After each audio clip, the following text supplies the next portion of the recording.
Shalom à tous, j'espère que vous allez bien. Moi, ça va par la grâce de Dieu. Nous allons écouter Haroun, le païen, et puis nous allons leur répondre. Soyez bénis. Yeshua, l'ancien athée, il y a de cela 2 ans, donc Satan jouait le ping-pong dans son petit cerveau. Puis Satan a décidé de passer au niveau de l'égarement et puis l'a amené dans le christianisme. Vous osez dire que nous, on a le signe de la bête sur nos fronts. Pratiquer le monothéisme pur. Qu'est-ce que le monothéisme? C'est le fait de vouer un culte exclusif à une divinité unique. Donc, Haroun, je vais utiliser le livre des idoles et le nectar cacheté. Ce sont vos sources. Donc, c'est avec tes sources que je vais te pulvériser. Bon, Haroun, là, je suis dans le livre des idoles et je veux prouver que tu es un idolâtre et que ton Dieu, c'est un Dieu païen. Donc, on voit Abdullah, fils de Abd Muntalib. Abdullah, c'est le père de ton prophète. C'était un païen. Abd Muntalib, son grand-père, c'était un païen. Donc, les deux sont des païens. Mais celui que je vais utiliser, c'est Abd Muntalib, le grand-père de ton prophète. On passe au nectar cacheté. Qu'est-ce qui est écrit là-bas? Après avoir accouché, Amina, la mère de ton prophète, envoya auprès de Abd Muntalib, son grand-père païen que je venais de te montrer dans le livre des idoles, lui annoncer la naissance de son petit-fils qui est Mohamed.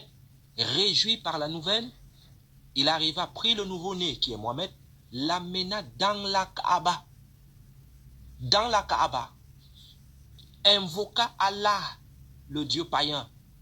Dans la Kaaba, le païen pas invoqué son Dieu. Son Dieu c'est Allah. Ton prophète était encore un petit, un bébé.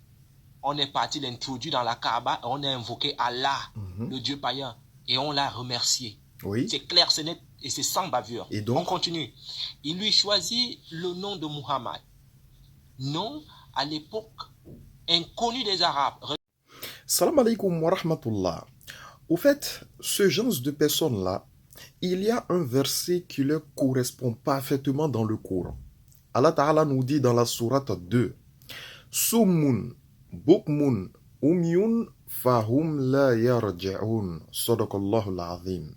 Sourds, muets, aveugles, jamais ils ne reviendront.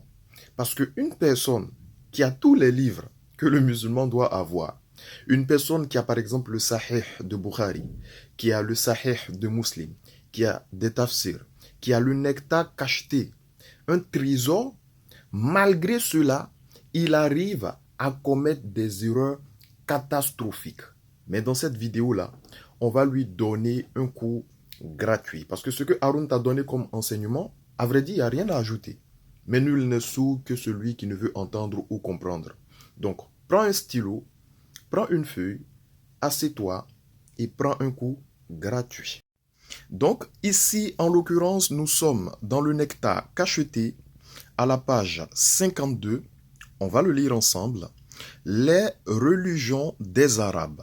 Je cite. La plupart des Arabes avaient répondu à l'appel d'Ismaïl alayhi salam lorsqu'il les avait appelés à la religion de son père Ibrahim alayhi salam, c'est-à-dire Abraham. Ils adoraient Allah. Donc les Arabes adoraient Allah, le considéraient comme Dieu unique et professaient sa religion, même si avec le temps, ils oubliaient une portion de ce qu'on leur avait prescrit. Toutefois, ils conservaient le tawhid, entre parenthèses, la reconnaissance de l'unicité d'Allah, et plusieurs rites appartenant à la religion d'Abraham alayhi salam. Je précise ici, vite fait, que la religion d'Abraham, ce n'est ni le judaïsme, encore moins le christianisme. Abraham, il n'a pas connu le judaïsme, d'accord? Le judaïsme, ça vient de l'un de ses descendants, donc il ne peut pas être juif. Et le christianisme, on n'en parle même pas. Pourquoi? Pour la simple et bonne raison que même Jésus n'a pas connu le christianisme. Donc Abraham, il n'était ni juif, ni chrétien. Il était quoi? Il était soumis à Allah. Si on traduit en arabe, muslim, donc musulman. Parce que musulman, c'est celui qui est soumis au véritable Dieu. L'islam signifie soumission et obéissance à la volonté de Dieu. Donc ça, c'était une parenthèse que je ferme. On recommence là où on était.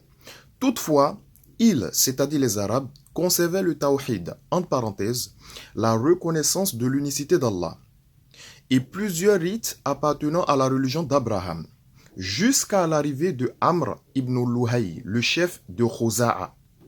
Celui-ci avait été éduqué dans une atmosphère très favorable au bien, à la charité et à la sollicitude à l'égard des affaires religieuses.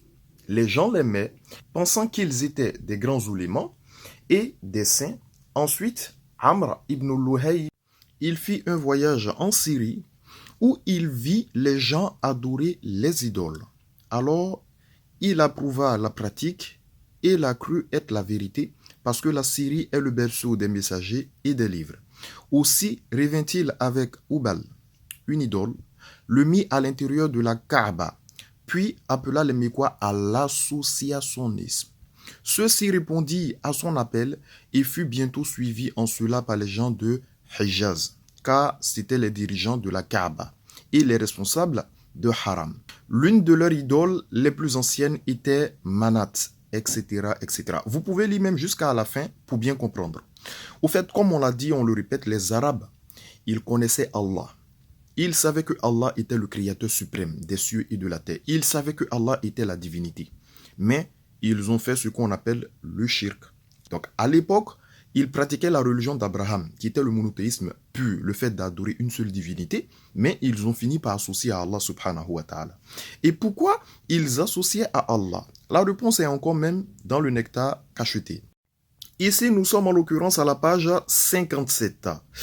Il est dit, on cite, « Les Arabes faisaient tout cela pour leur idole, croyant que celle-ci pouvait les rapprocher d'Allah, les faire parvenir à lui et intercéder auprès de lui, comme le montre le verset suivant, Sourate 39, verset 3. Nous ne les adorons, donc les idoles, c'est ce que les Arabes disaient, nous ne les adorons que pour nous rapprocher davantage d'Allah. Pourquoi ils adoraient les idoles? Ils les adoraient pour se rapprocher d'Allah, le créateur des cieux, de la terre et de tout ce qui s'y trouve. Alors qu'en islam, quand on adore Allah, on l'adore directement, parce qu'il n'a pas d'associé.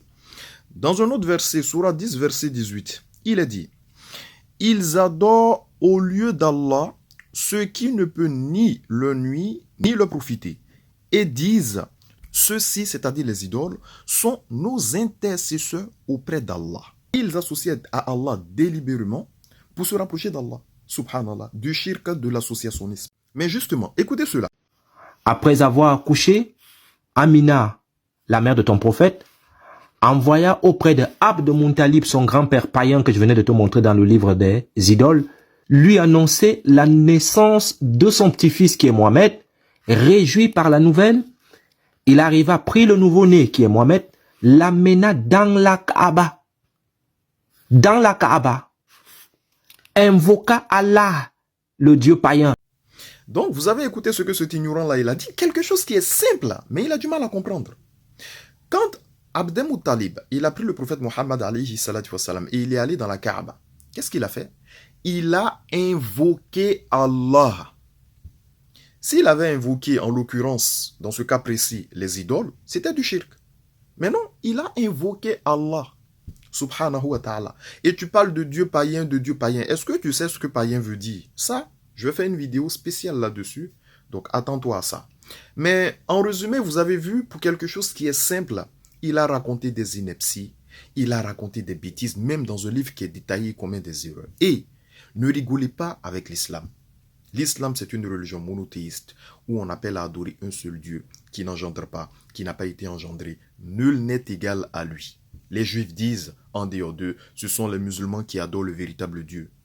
Notre religion, elle est monothéiste. C'est une seule divinité. Donc arrêtez de nous mêler à vos inepties là. Vous adorez un homme, alors que Dieu n'est pas un homme. Mais affaire à suivre.